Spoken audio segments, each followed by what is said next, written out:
Hello everyone, in this video we will quickly revise diabetes mellitus. So first, definition of diabetes mellitus.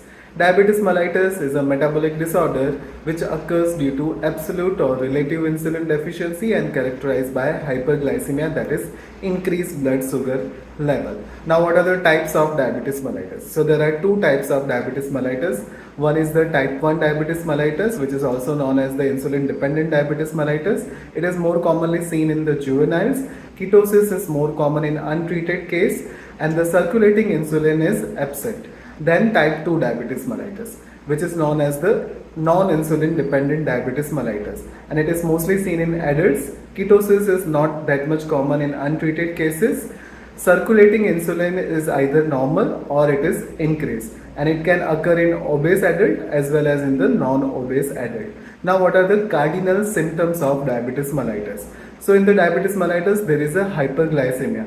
Because of this high G, there will be 3 P's seen in diabetes mellitus. First is the polyuria, that is excessive urination. Second is the polydipsia, that is excessive thirst. And the third one is the polyphagia, that is excessive eating.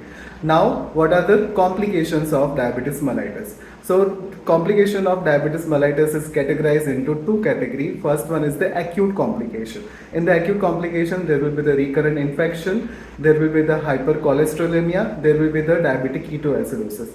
While in the chronic complication, there will be the atherosclerosis, myocardial infarction, cataract, diabetic neuropathy, nephropathy and retinopathy.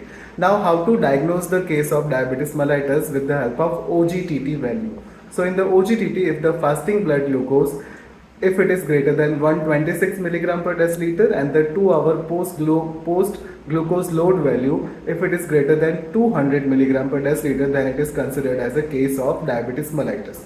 Now what are the treatment of diabetes mellitus? So it consists of non-pharmacological treatment and pharmacological treatment.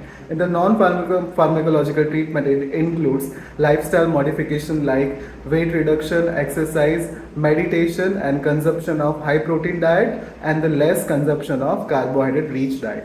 While the pharmacological treatment in the type 1 diabetes mellitus, injectable insulin is given, while in the type 2 diabetes mellitus, in the initial stages it can be controlled well with the help of oral hypoglycemic drug. So that is all about diabetes mellitus. Thank you.